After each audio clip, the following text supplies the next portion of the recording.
It's not surprising. All right, so this is the end of the duct run. So we should see more volume at the end of the runs. But that also includes the bedroom, but we're just not seeing it here. So interesting numbers, not exactly the most consistent, but a lot of the time the air stays inside the ducting, right? And we just have to give it the opportunity or want to come out, right? And so that's why these air direct vents work, is we're actually kind of forcing it to get turbulence and come out the vent.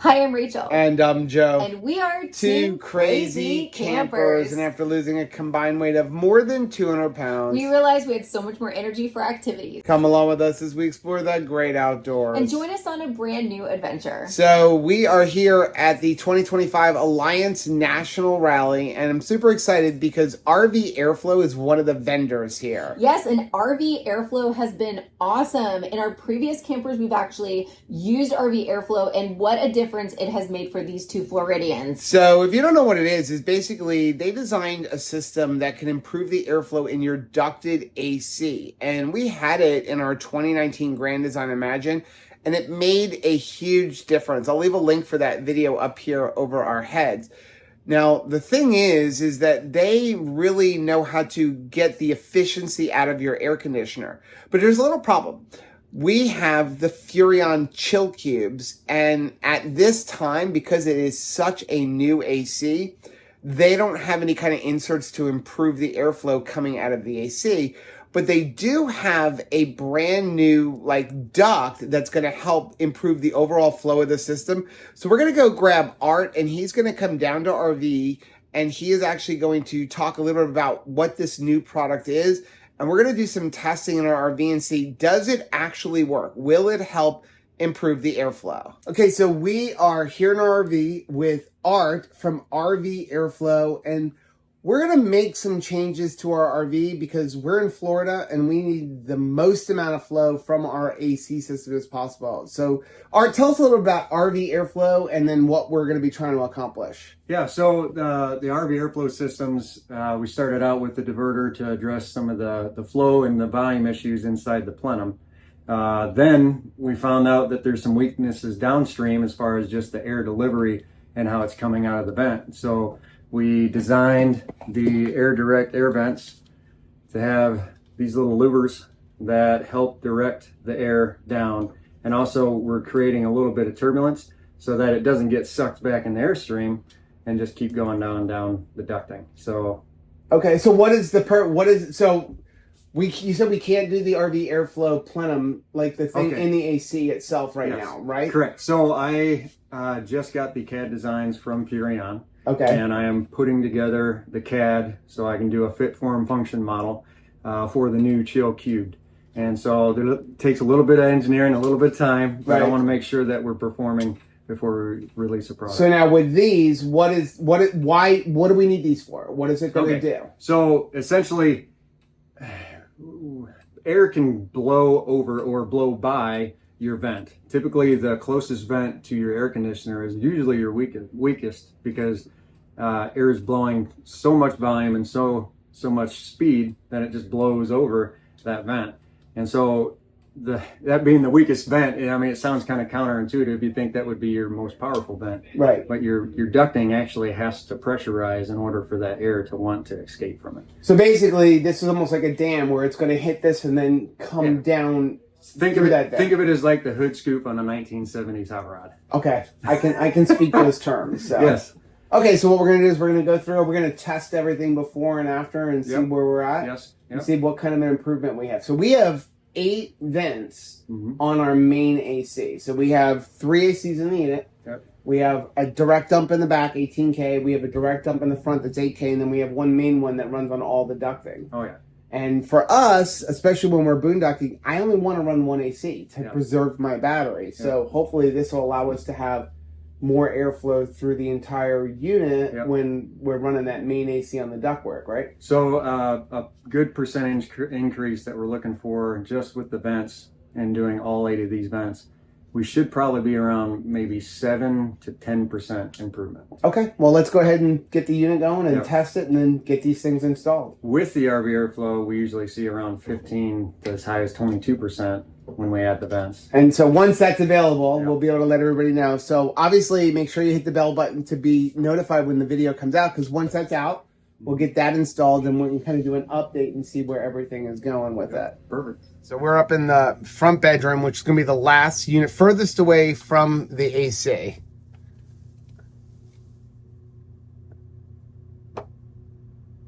.1.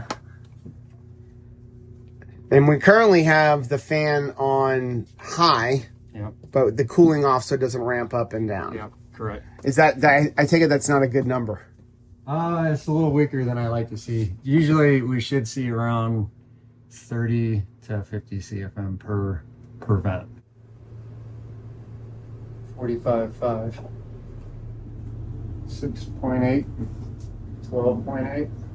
32.6. 24.2. It's not surprising. All right, so this is the end of the duct run. So we should see more volume at the end of the runs. But that also includes the bedroom, but we're just not seeing it here. So interesting numbers, not exactly the most consistent, but a lot of the time the air stays inside the ducting, right? And we just have to give it the opportunity or want to come out, right? And so that's why these air direct vents work, is we're actually kind of forcing it to turbulate, get turbulence, and come out the vent. Oh, well, let's see what happens when we put them in. All right. So what exactly would we have to do to be able to put these in? So essentially my vents are 5 1/8 inch. And so I like a 5 1/4 inch rough opening. These vents are 5 inch. And so I have to get a 1/16 on each side. So I got to open it up, 1/8 of an inch. There's a lot of 4 3/4 vents out there too. And so what I do is I have on my hole saw, I have a 4 3/4 inch, and I use that as my arbor on the inside of my 5 1/4. Oh, very cool. And so it kind of helps keep everything concentric. Now, if somebody doesn't have that, they want to install it at home, what do they have to do? I mean, it's as easy as just taking an X-Acto knife and going around the rim of it a couple times. Or happily, some people, or there's a lot of RV companies that use a 5 1/4 inch hole saw already. So in some situations, we are a direct replacement. But some of them we have to fight a little bit more. But just remember, it's ducting. It's a rough opening, right? So you're just opening up that hole a little bit more so it can breathe. And there's enough of a little bridge around the outside of the vent that if you make it slightly too big, you're fine. Oh yes. Yeah, you're fine. I've overcut a hole many times. So we're all human, right?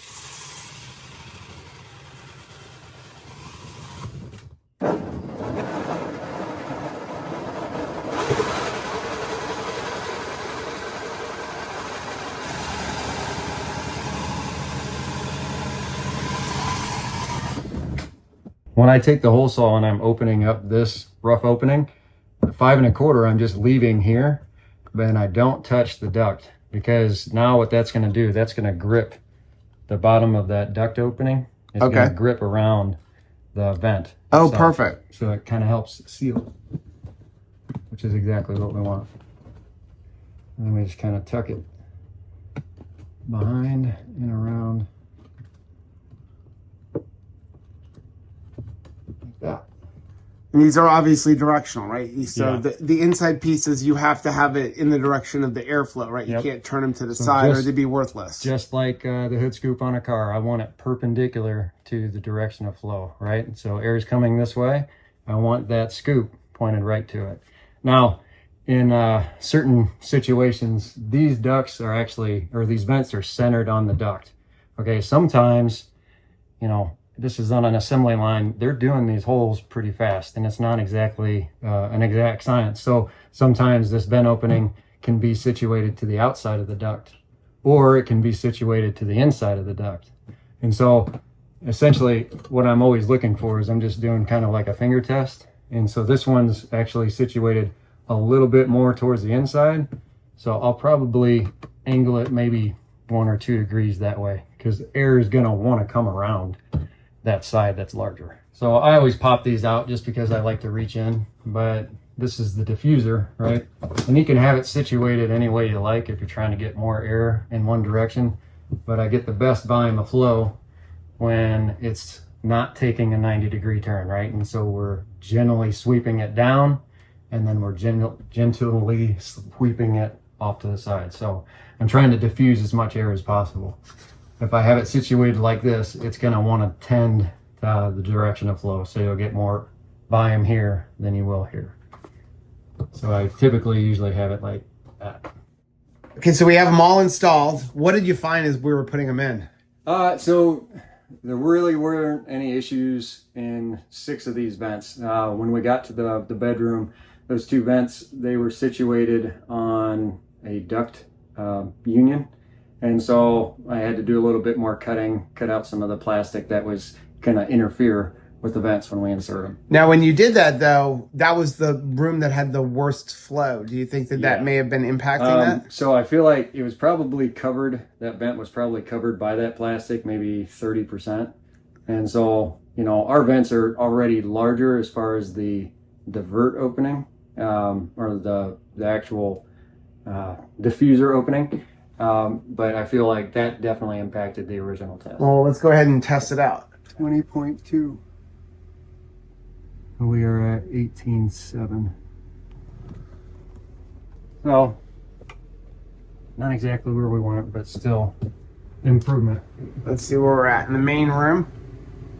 Oh man, okay. 48.9. Where were we originally on that one? 31.3.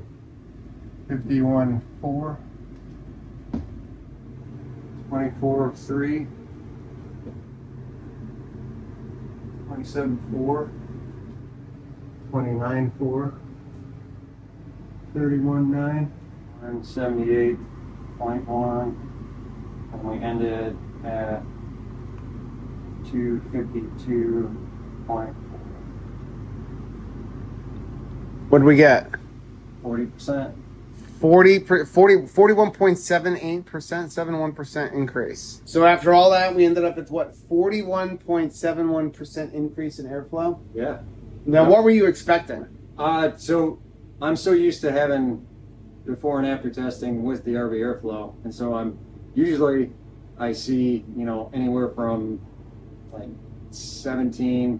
I've had as high as 22%, and it could be just because of the layout. It could be, you know, without the RV airflow, I usually only see 7 to 10%. So you were expecting 7 to 10%. We got a 40%, Yeah. rounded down, 40% increase in air. I can feel a difference. Like you can, like standing here, feel it blowing on you. Yep. It's immediately getting cold in here right now. I'm super excited. I'm super impressed. Now, where do you think it'll be once we're able to get an RV airflow in the chill cube? So it depends on the design. The maximum CFM output on the chill cube is, I mean, actually I don't know that number. I only know the other one, the low profile. I mean, I'd say averages are same 40%. I carry that same internal design in all of our designs, right, across each of the ACs. I'm excited to see what like adding an RV airflow is going to do, because if we've got a 40% increase without doing it. Yep. So, and you already have H-Track, which in my opinion is the best ducting design. You have the air direct vents, so as soon as we get that, That's the gonna be chill awesome. cubes, we'll be off to the races. So how do we go out getting the, because anybody can buy these on the website right now, right? We'll leave a link for it down below. Correct. Yep. So rvairflow.com and air direct vents, ready to go. There we go. Now, what units if somebody doesn't have a chill cube, if they want to do the RV airflow as well? So we have the Coleman Mach 3, 10, 15 Q, which is the quiet model. We have a Mach 8, which is their low profile for Coleman's. We do the Brisk Air 2, the Penguin 2s. We also have a Fresh Jet, which is the new Dometic air conditioner.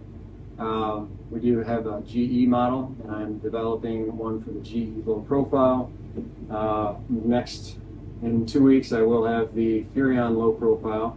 We also have the Furrion standard height profile and soon to be the Chill Cube. Yeah, because we did have the RV airflow in our old Grand Design, and it did definitely make a huge difference. So I'm really excited about the vent thing, because I don't have to go 3D print vent things just to close off vents and things like that. Yeah. And again, we can feel a huge difference in this. So thanks a lot, Art. Yeah, no Again, worries. use that link down below. Go check out rvairflow.com. Oh my goodness, what a difference. There is a huge difference here in the bedroom. This was the room where we really could not feel any air coming out of the vents. And when we're like running on batteries, I only want to run one AC. And so that's normally going to be the main AC. So we wanted to be able to get some of that airflow here into the bedroom. And we've had Grace for a couple of months now, but they've been spring months. And as it's gotten hotter and hotter on the farm, I've been getting scared, dude. We've had to turn on the bedroom AC even more. So now you had 2 ACs running, and if you're boondocking, that means losing your batteries a lot faster or using them up a lot faster.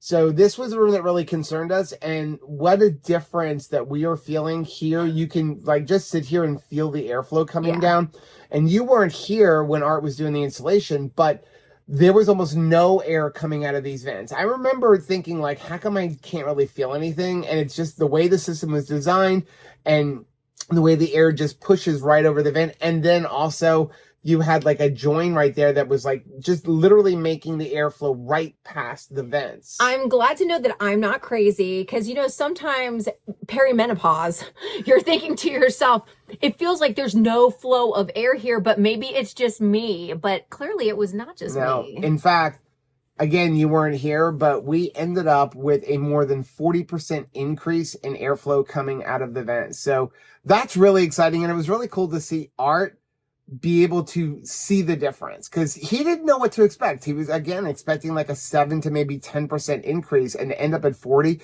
It was kind of cool to watch somebody get excited over their invention actually working. I think that that is one of the funnest things about like being a YouTuber in this space, that we do get to interview a lot of different people, and a lot of them have come up with some sort of really cool invention, but you're thinking, okay, this looks good on paper. Will it actually translate into a real world useful product? And I am so thankful when we see this happen. So again, we'll leave a link for it down below. Super excited about this. Let us know if, having better airflow in your AC is something that you're looking to do. I really cannot wait until he gets the one for the Furrion Chill Cube. And like I said earlier, once he does that, we will let you guys know. Now, if you like seeing videos like this, please do us a favor. Hit that like button down below. That's going to do 2 things. Number 1, it is going to help build our channel. But more importantly, it lets us know what kind of videos you guys are looking to see. Also, don't forget to hit the little bell button. And that way, every single time we upload a new video, you'll be alerted to it. Till next time, Happy camping.